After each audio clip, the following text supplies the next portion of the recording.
Bismillahirrahmanirrahim. Assalamualaikum warahmatullahi wabarakatuh.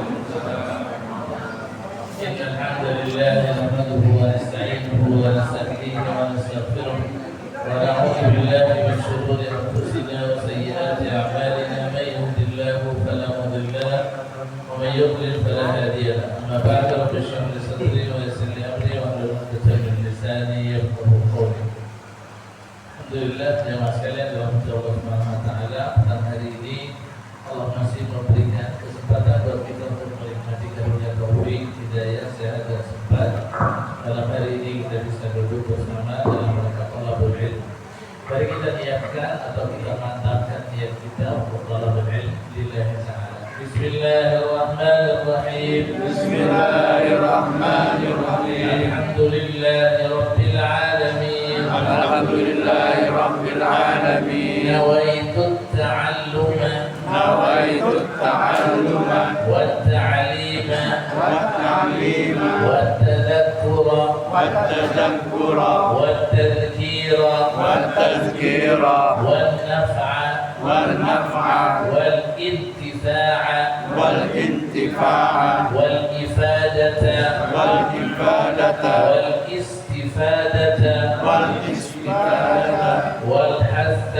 wal-hatha ala at-tamassuki bi kitabillahi wa sunnati rasulih wad-du'a ila al-huda wad-dalalata ala al-khairi ibtigha'a wajhillahi wa mardatihi wa qurbihi wa thawabihi subhanahu wa ta'ala. Kita baca Al-Fatihah, kita jadikannya sebagai bentuk tawassul kepada Allah Subhanahu wa taala agar doa dan harapan kita akan mudah diijabah oleh Allah Subhanahu wa taala. Yang pertama, kita mohon mudah-mudahan Allah Subhanahu wa taala berikan kesehatan buat kita semuanya. Kesehatan lahir dan batin.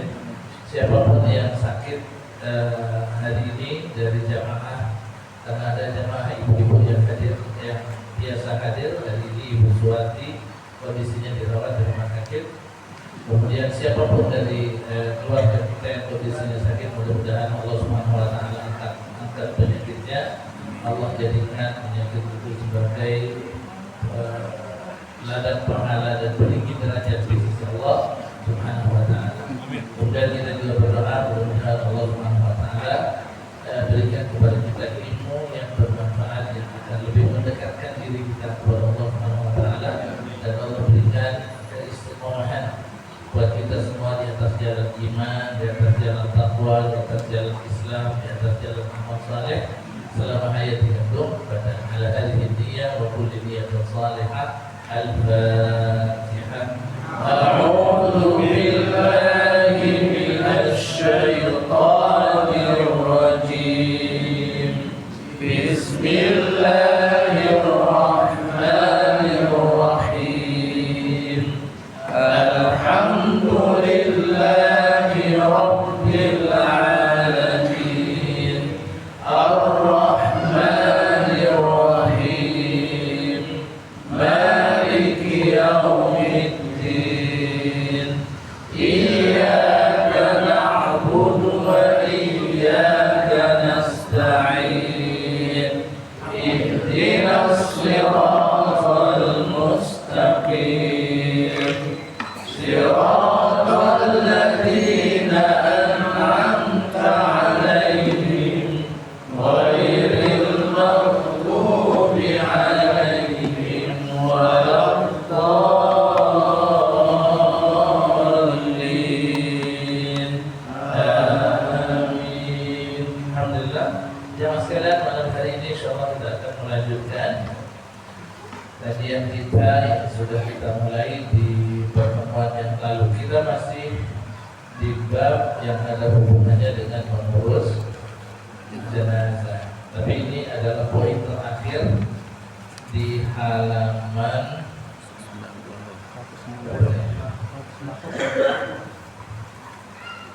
halaman 190 sekarang.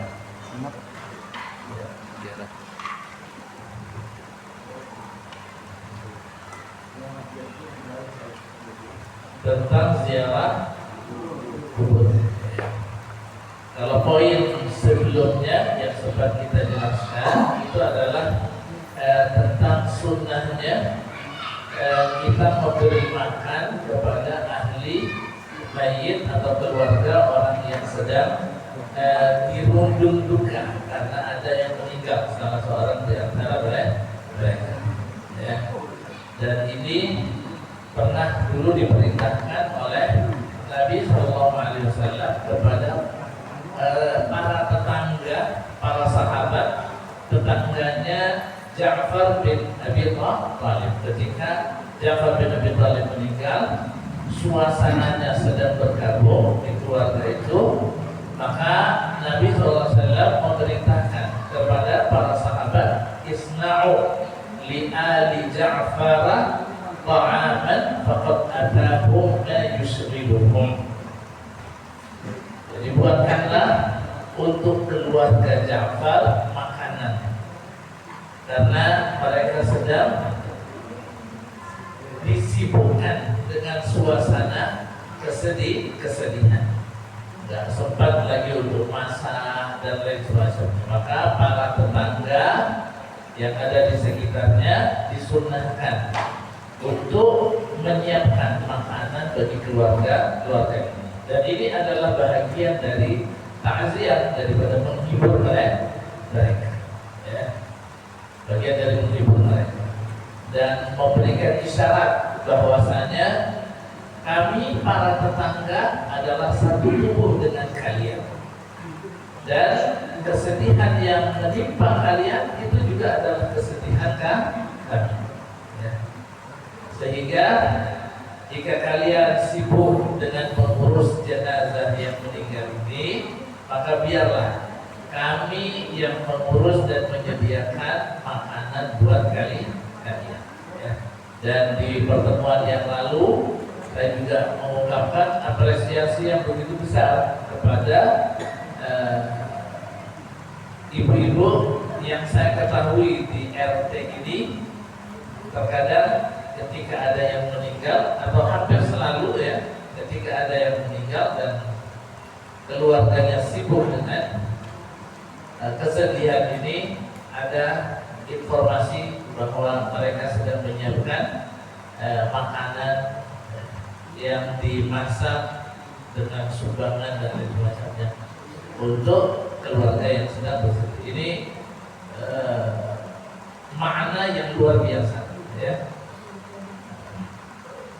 Baik, ini yang kemarin di poin terakhir, ya. Kemudian sekarang kita akan masuk ke ziarah kubur. Ziarah kubur, halaman 190. Ziarah kubur, ziarah itu artinya mengunjungi. Artinya mengunjungi. Kalau di bahasa Arab kata mengunjungi pakai kata ziarah, dan itu sifatnya umum untuk siapa saja. Mau orang yang sudah meninggal atau yang hidup itu diziarahi, gitu ya. Tapi masalahnya di Indonesia kalau ziarah itu biasanya kubur. Tapi di bahasa Arab enggak, ziarah itu buat siapa saja. Yang hidup juga diziarahi, kita ziarah ke, ya. Kalau pakai bahasa Arab boleh. Kalau Indonesia pasti mikir, oh udah mati. Karena dari saking seringnya kata ziarah itu digantikan dengan kata kubur. Ya, laki-laki disunnahkan menziarahi kubur. Ya. Adapun bagi perempuan,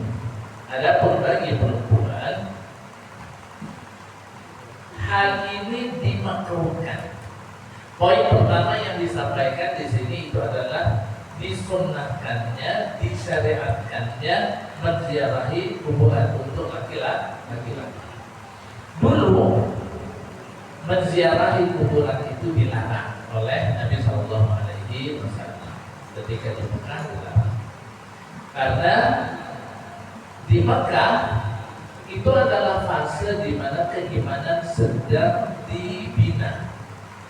Dulu orang itu banyak menyembah berhala. Nah, ketika Nabi datang membawa agama tauhid, penyembahan hanya untuk Allah Subhanahu wa taala, untuk sementara Nabi SAW melarang ziarah kubur. Kenapa dilarang? Karena asal muasal penyembahan terhadap berhala itu bermula dari patung-patung yang diletakkan di kuburan orang-orang soleh. Itu aslinya. Kenapa di kuburan orang-orang soleh itu dikasih patungnya? Karena mereka adalah guru-guru yang digugu dan dididik. Kalau kelihatan terus, nanti ajarannya itu selalu dikenal. Seperti kita mengenang, misalnya kalau melihat proklamasi, melihat ada patungnya Bung Karno, Bung Hatta, kita akan ingat jasa mereka ketika membacakan proklamasi kemerdekaan. Ya kurang lebih seperti itulah, gitu. Jadi patungnya orang-orang saleh ini dan jumlahnya banyak ditaruh di kuburan-kuburan mereka. Generasi pertama yang membuat patung itu aman. Mereka mendatangi kuburan itu tidak untuk menyembah berhala itu, patung itu. Yang jadi masalah generasi berikutnya. Jadi tambah ke belakang, hilang tuh maksud yang sebenarnya dari dibuatnya patung-patung itu. Sehingga benar-benar bergeser. Orang datang ke kuburan saat itu untuk menyembah dan berdoa, minta sesuatu kepada apa namanya, patung itu. Mulailah patung itu akhirnya disembah. Itu aslinya. Maka Nabi SAW melarang. Jadi ketika kondisi katakan ini, Mekah itu kan orang-orang yang beriman masih baru meninggalkan patungnya, penyembahan terhadap berhalanya kan masih baru. Ya. Kalau baru terus dicolek lagi, jadi lagi, gitu kan?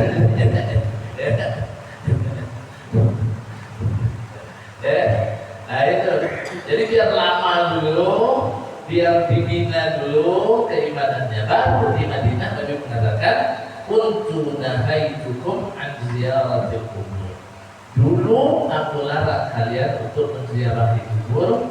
Al-an, sekarang fazuruha, maka kunjungilah, ziarahilah kuburan itu. Fa innaha tudzakirukumul akhirah. Karena itu akan mengingatkan kalian kepada akhirat. Ini dalil disyariatkannya ziarah kubur secara jauh.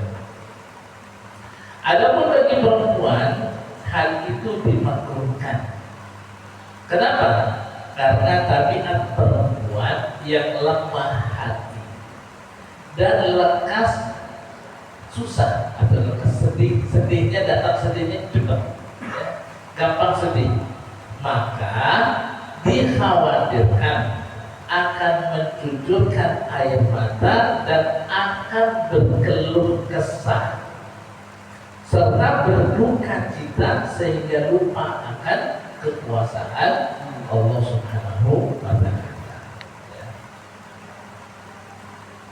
An Buraidah diriwayatkan dari Buraidah, qala Rasulullah sallallahu alaihi wasallam, qad kuntu nahaitukum an ziyaratil qubur faqad udhina li Muhammadin fi ziyarati qabri ummihi fazuruha fa innaha tudzakkirul akhirah. Rawahu Muslim.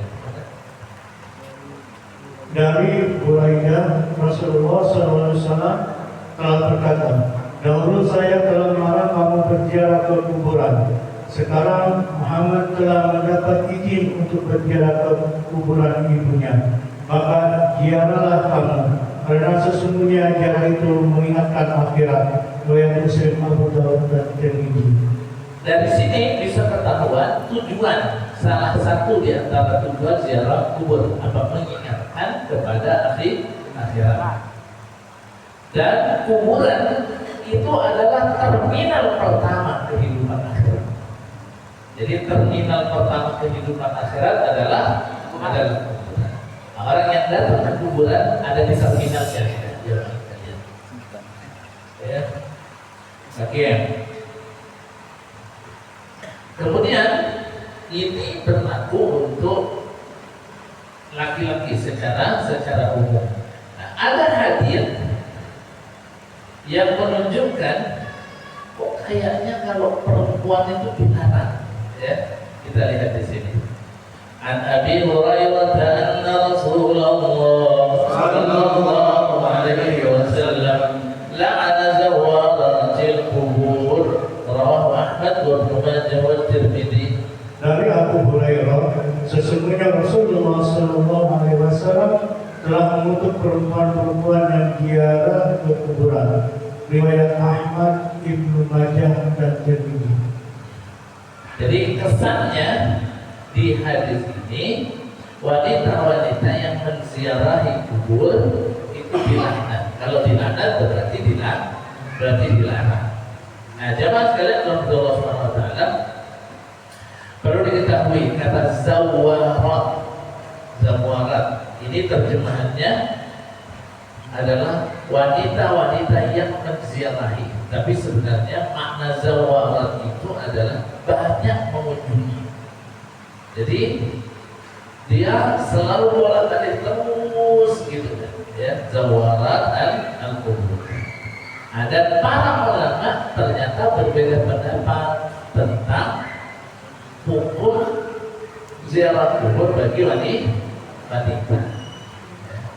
Ada yang mengatakannya makruh seperti yang disebutkan di sini, ya, katakan makruh. Makruh itu artinya boleh, tapi kalau gini, kalau wajib kah gini, kalau yang wajib, pekerjaan wajib itu tidak boleh, tidak harus dikerjakan, itu wajib. Kalau yang haram tidak boleh dikerjakan, kalau dikerjakan. Kalau yang sunnah boleh dikerjakan, begitu kan? Nah, kalau dikerjakan ya dapat pahala, kalau nggak dikerjakan ya rugi juga. Sunnah itu. Kalau makruh ya boleh ditinggalkan. Ya, kata-kata makruh itu berasal dari kata kariha yakrahu, membenci. Makruh itu artinya dibenci atau tidak disukai. Ya. Nah, kenapa kok bisa makruh? Makruh itu kan antara haram dan boleh. Antara haram sama boleh, di pertengahan, ya, di pertengahan.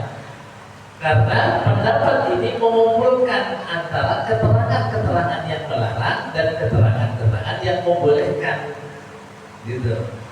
Nah, jadi dia di tengah-tengah menjadi makruh. Emang ada yang melarang, yang kesannya melarang yang ada di sini, ya kan? La ada zawaratil kubur, berarti ini melarang. Hadis Ahmad dan Ibnu Majah. Tapi ada hadis lain yang menunjukkan boleh. Apa? Nabi pernah suatu saat berjalan melewati kuburan. Kemudian ada seorang wanita di kuburan itu sedang menangis. Pokoknya sedih banget. Sampai akhirnya Nabi bersama beberapa orang, Nabi SAW menyempatkan diri berhenti dan menasehati wanita yang sedang sedih itu dengan mengatakan, isbiri, bersabarlah kamu. Jadi berhenti dan bersabarlah kamu. Tapi dia terlalu sibuk dengan kesedihannya sampai dia mengatakan ilaika. Bagi-bagi sana. Kamu nggak tahu siapa yang mati. Saya sedih banget pokoknya. Ya sudah, Nabi dibilangin sudah pergi-pergi, ya pergi. Setelah pergi, ternyata ada orang yang melihat kejadian itu. Maka disamperin si wanita ini. Fulana, kamu tahu nggak? Siapa yang melarang kamu tadi untuk bersedih, meratap seperti ini? Nggak tahu katanya. Itu Rasulullah katanya. Yang akhirnya dia sedang minta maaf, langsung dia pergi ke Nabi ingin minta maaf karena dia melakukan apa yang seharusnya tidak dia lakukan. Apa tuh? Dia bersedih, mengungkapkan kalimat-kalimat yang dikhawatirkan itu masuk dalam kategori meratap. Makanya dilarang oleh Nabi Muhammad. Maka akhirnya dia mendatangi Nabi, diketok pintunya dan minta maaf. Mohon maaf ya Rasul, saya nggak tahu kalau tadi itu ada yang nyuruh saya untuk bersabar, berhenti, bersedih, begitu kan. Sekarang saya sabar deh. Ya kadang kalau gitu sekarang saya sabar gitu. Apa kata Nabi SAW? Inna as-sabru 'inda sadmatil ula. Sabar yang ideal yang sebenarnya itu adalah inda sadmatil ula, ketika benturan yang pertama. Jadi musibah itu datang pertama kali jengkel, langsung ada begini takdir dari Allah. Saya harus sabar, saya nggak boleh mengucapkan kalimat-kalimat yang menunjukkan ketidakridhaan saya pada takdir. Jadi jangan nunggu ini, jangan nunggu piring pecah dulu, ya kan? Menangis meraung-raung dulu nanti baru sabar. Ya sabar juga sih, cuma kualitasnya di bawahnya. Sabar yang ideal itu adalah ketika berbulan pertama. Kata para ulama, kisah ini menunjukkan bahwasanya Nabi tidak melarang wanita ini berziarah kubur, tapi Nabi melarang wanita ini meratap. Jadi dibolehkanlah, digabungkanlah dua keterangan ini, ada hadis yang melarang dan ada hadis yang membolehkan, maka keluarlah hukum makruh. Nah, dan ini pendapat mayoritas Syafi'iyah itu memakruhkan. Mayoritas Syafi'iyah dan Hanabilah ini mazhab Hambali, ya. Dan sebahagian Hanafiyah, mazhab Hanafi dan mazhab Maliki juga begitu. Jadi kebanyakan kebanyakan yang memakruhkan. Yang kedua, pendapat yang kedua ada yang mengatakan haram. Ini pendapat sebahagian Hanafiyah dan sebahagian Syafi'iyah. Kenapa? Karena hanya mengambil hadis yang melarang saja. Kalau mengambil hadis yang melarang, ya berarti sudah jadinya haram. Nah, yang ketiga, ada yang mengatakan mubah, diperbolehkan, ya. Diperbolehkan menziarahi kubur, melihat kepada keterangan-keterangan yang membolehkan secara umum. Misalnya, kuntu nahaitukum an ziyaratil kubur, dulu aku larang kalian menziarahi kubur. Dan itu untuk laki dan pria, untuk wanita dan pria. Tapi sekarang silakan ziarahi. Berarti ada kebolehan untuk laki-laki dan perempuan. Karena fa'innaha tudzakirukumul maut, karena itu akan mengingatkan kalian kepada kematian, kepada akhirat. Dan dua-duanya, dan hal ini dibutuhkan oleh laki dan perempuan.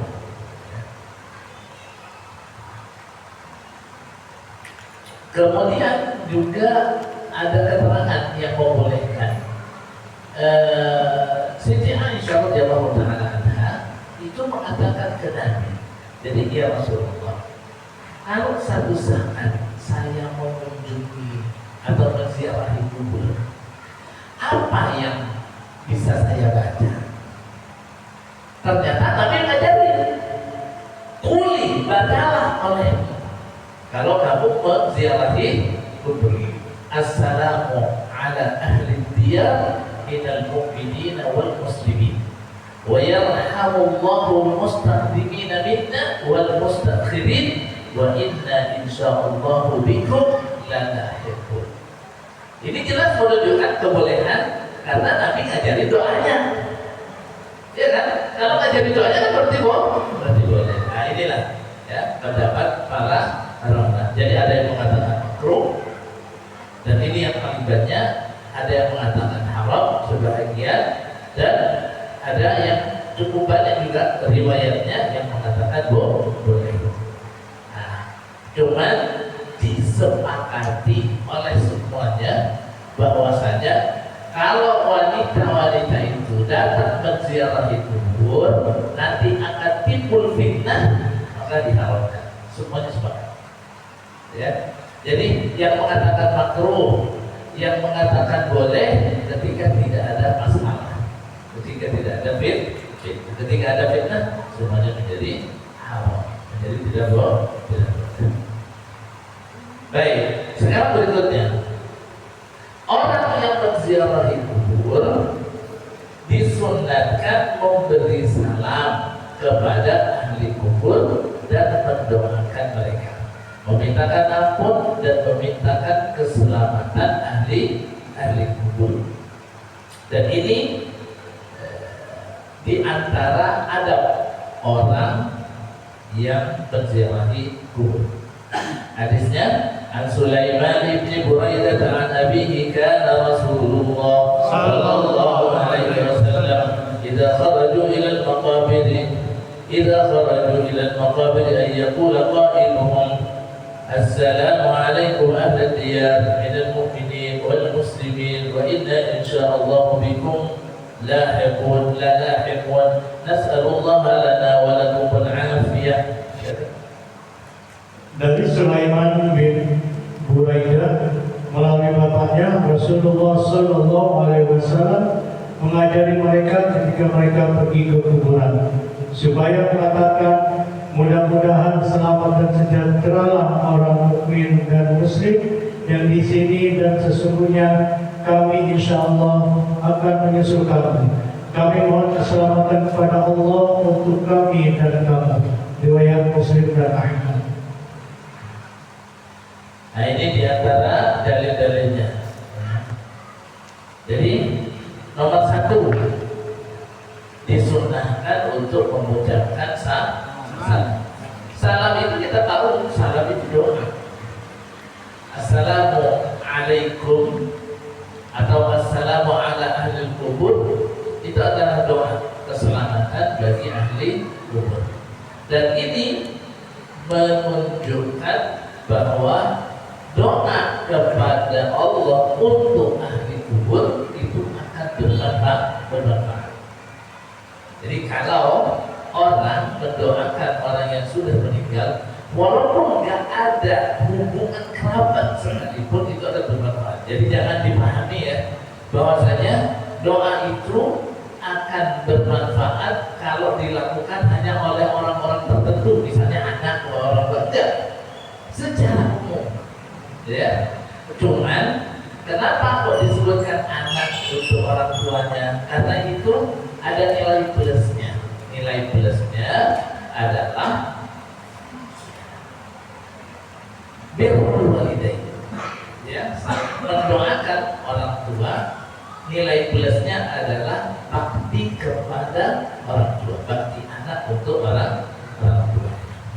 Tapi berdoa untuk siapa saja itu manfaat, hatta sekedar lewat, hatta orang sekedar ziarah saja. Assalamualaikum ya ahlal kubur.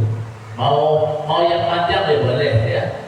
Mau yang panjang bisa ngikutin ini yang tadi disebutkan ya. Assalamualaikum ahlal diyar minal mu'minin wal muslimin wa inna insyaallahu bikum lalahiqun. Ini kadang-kadang tulisannya ada yang kurang pas. Jadi wa inna bikum wa inna insyaallahu bikum lalahiqun. Lalahiqun nas'alullaha lana wa lakumul afiyah. Silakan baca setelah saya. Assalamualaikum. Assalamualaikum Ahlan diyar. Ahlan diyar Minal mu'minina wal muslimin. minal mu'minina wal muslimin Wa inna insyaallahu insyaallahu bikum lalahiqun. bikum lalahiqun. Jadi ada kelebihan di beberapa riwayat disebutkan seperti yang saya baca. Nas'alullaha Nas'alullaha lana wa lakumul afiyah. lana wa lakumul afiyah. Kalau misalnya ada baca di tempat lain ada redaksi yang agak beda, jangan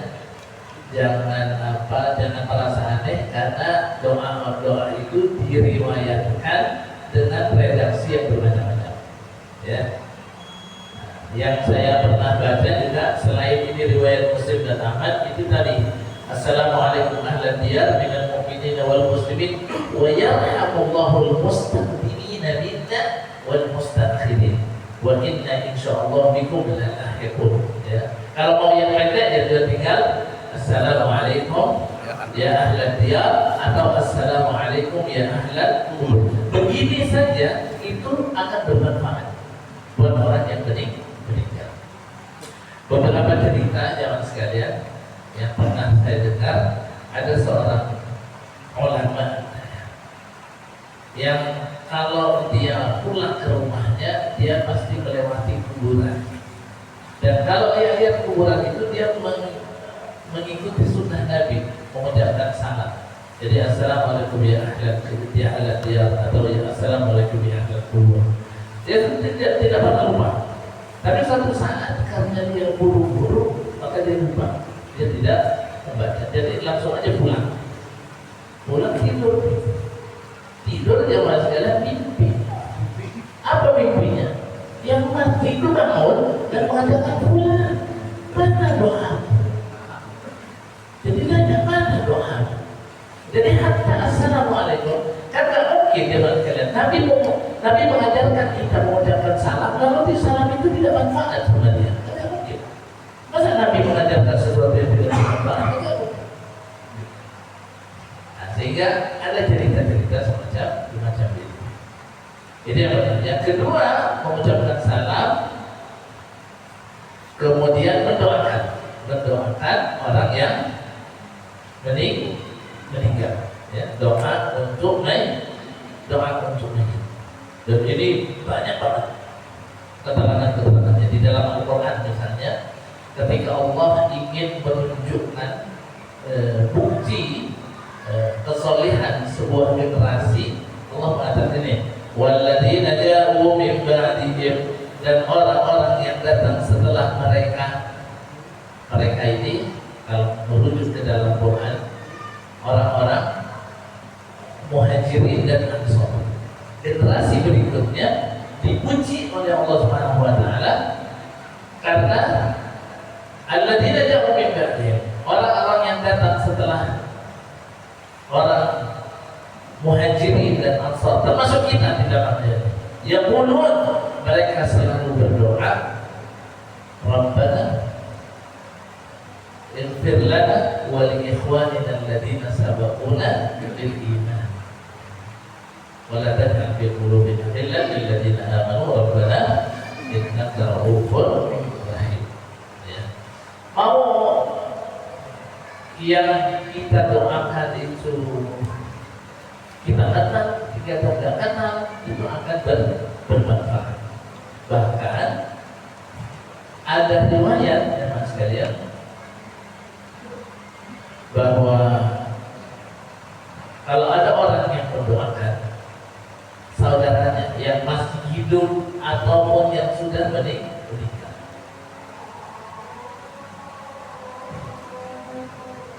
maka doanya akan diijabah oleh Allah Subhanahu wa taala, dan ada malaikat yang diwakilkan ditugasi oleh Allah Subhanahu wa taala secara khusus kali ada orang berdoa untuk saudaranya yang mungkin tidak dia kenal dan tidak ada di hadapannya, mungkin karena memang pergi jauh atau mungkin karena sudah meninggal, maka malaikat itu akan mengatakan amin. Mengatakan amin. Jadi mengaminkan doa itu, kemudian malaikat itu mengatakan walaka bimithlihi atau kama, dan kamu akan juga mendapatkan seperti doamu untuk dia. Jadi kalau kita mendoakan ya Allah ampuni dosanya, maka malaikat akan mengatakan amin, dan semoga Allah juga akan mengampuni dosa. Atau mungkin kalau bukan doa-doa semacam ini, baca zikir, tasbih, takbir misalnya, itu akan bermanfaat buat ahli kubur. Sa'ad ibn Mu'adz ketika dikuburkan, Rasulullah SAW berzikir dengan membaca tasbih. Mendengar Nabi bertasbih, kata sahabat, fasabbahna ma'ahu tawilan, kami pun bertasbih bersama Nabi dalam jumlah yang banyak lama. Subhanallah, subhanallah, subhanallah, subhanallah. Setelah Nabi bertasbih, berubah zikirnya menjadi takbir. Nabi bertakbir, Allahu Akbar, Allahu Akbar, Allah. Sahabat pun ikut, Allahu Akbar, Allahu Akbar, Allah.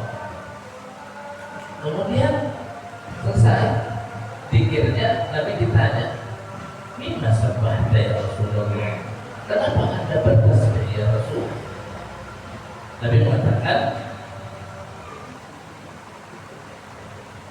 orang yang soleh yang ada di, karena waktu itu yang meninggal Sa'ad bin Mu'adz, orang yang ada di kuburan ini sekarang mendapatkan tadayaqu alaihi kubur, kuburannya sekarang menjadi sempit, dan dengan tasbih itu Allah Subhanahu wa taala melampaukan kuburannya.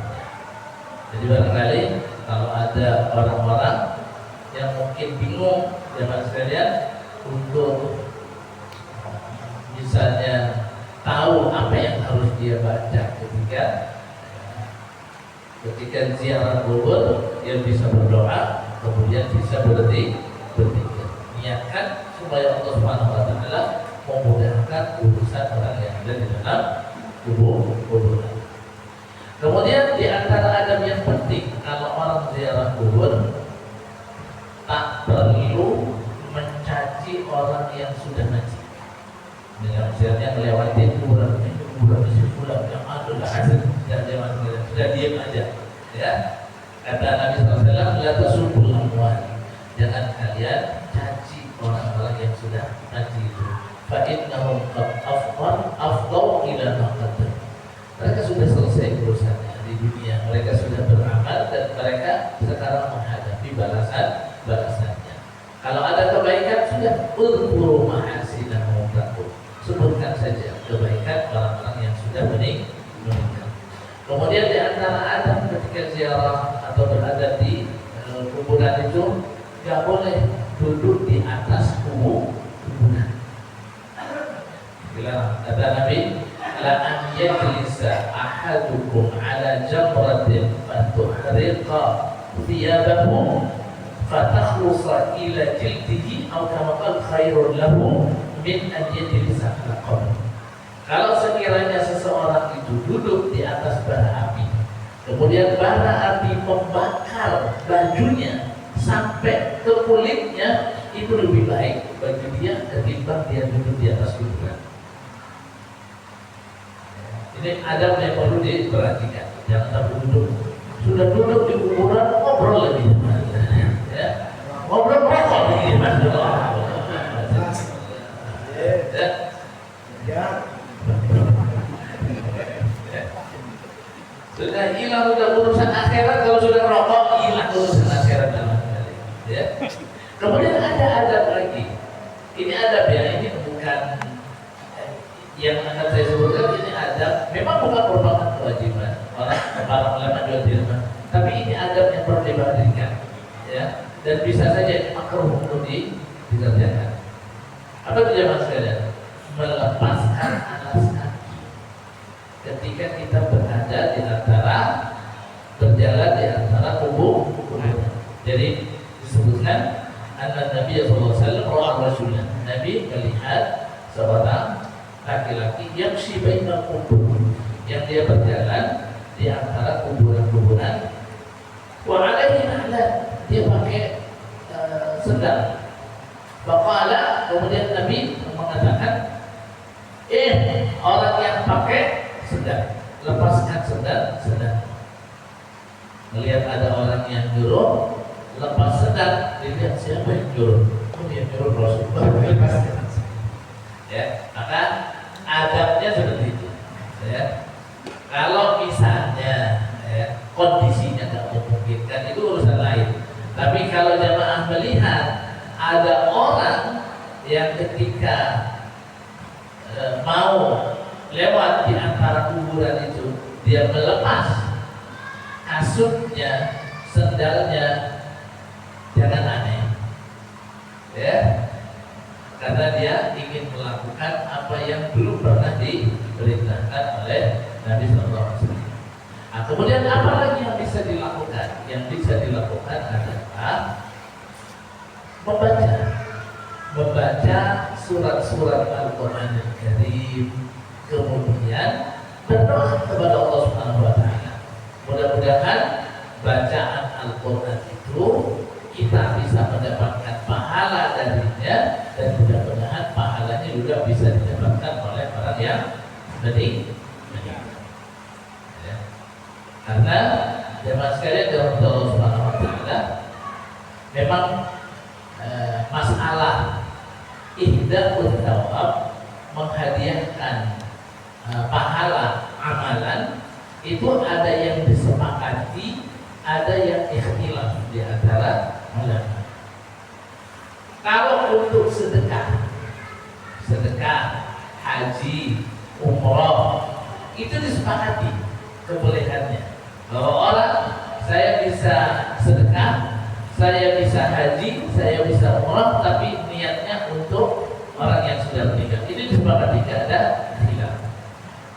Yang khilaf, kenapa? Karena dua-duanya ini sedekah, kemudian haji dan umroh, keterangan hadisnya jelas, memang teksnya ada. Tapi gimana kalau sholat atau bacaan Quran dan ini yang diperdebatkan oleh para ulama. Ada yang boleh, bukan ada yang membolehkan, ada yang mengatakan pahalanya sampai, ada yang mengatakan tidak. Tapi jumhur menyamakan, kalau sekiranya sedekah boleh, haji boleh, kemudian umrah juga boleh, ya sholat boleh juga dong. Atau qiraah Quran, yang paling umum adalah qiraat Al-Quran, itu boleh karena sama-sama ibadah, dianggap dikiaskan. Tapi ada yang mengatakan enggak, ini hanya khusus. Jadi yang sedekah, kemudian haji dan umrah itu khusus karena ada keterangannya. Tapi umumnya para ulama, misalnya al-masyhur al-Syafi'i, yang masyhur dari pendapatnya Imam Syafi'i, yang masyhur pendapatnya Imam Syafi'i itu nggak nyampe. Itu pendapatnya Imam Syafi'i. Tapi baru Syafi'i, pengikut mazhab Imam Syafi'i, ada yang mengatakan nyampe. Jadi hatta ternyata perbedaan pendapat itu bukan ada antara satu mazhab dengan mazhab yang lain, ada di satu mazhab. Bahkan bisa pengikut mazhab itu bisa berbeda pendapat dengan imam mazhabnya, ya. Dan itu biasa saja, ya. Kemudian, tapi jadi sebahagian dari pengikut mazhab Syafi'i boleh, bukan boleh, nyampe. Kalau Imam Syafi'i yang masyhur katanya enggak, gitu. Sebahagian mazhab Syafi'i, jamaah dari pengikut Imam Syafi'i mengatakan sampai. Ahmad ibn Hanbal Hambali itu mengatakan nyampe, ya. Mazhab yang sekarang di Saudi itu, ya, itu sampai. Hanafiyah sampai, dia mengatakan. Nah, kalau Malikiyah, Imam Malik Yang masyhur sama seperti Imam Syafi'i, mengatakan tidak sampai, tapi sebahagian bagian ada yang mengatakan sampai. Jadi kalau kita lihat, maka jumhur secara umum lebih banyak para ulama, para fuqaha yang mengatakan sampai. Ya, cuman ada syaratnya. Apa syaratnya? Syaratnya adalah bacaan yang dilakukan itu harus dilakukan dengan niat taqarrub ilallah subhanahu wa ta'ala, supaya berpahala. Tapi kalau kata yang akan kita inginkan sampai kepada yang meninggal, itu adalah pahalanya, bukan dan amalnya, tapi pahalanya. Maka kapan pahala itu akan didapatkan? Kalau amalan yang dilakukan ikhlas untuk taqarrub kepada Allah. Tapi kalau ada orang baca tujuannya untuk mencari uang, ya nggak bisa. Apanya yang mau dikirim? Orang dia sudah dapat uangnya yang mau dikirim. Ya. Jadi kalau ada orang yang membacanya niatnya untuk dapat pembayaran, ya, maka dia tidak akan ada pahalanya. Nah, kalau nggak ada pahalanya, apa yang mau dikirim jawab sekali? Ya. Jadi kembali nanti kepada ya, kalau niatnya tulus, ikhlas, Allah, insya Allah diterima, ada pahalanya, dan pahala itu yang diniatkan untuk yang ini. Wallahu. Ada yang mau ditanyakan, silakan. Karena ini poinnya sudah selesai.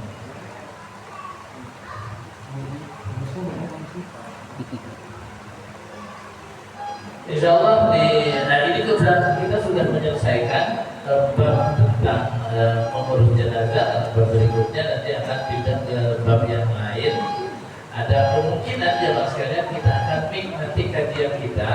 Jadi nanti mungkin ada kajian fikih, nanti ada kajian apakah itu tadabbur Quran dan hadis akhlak dan sebagainya.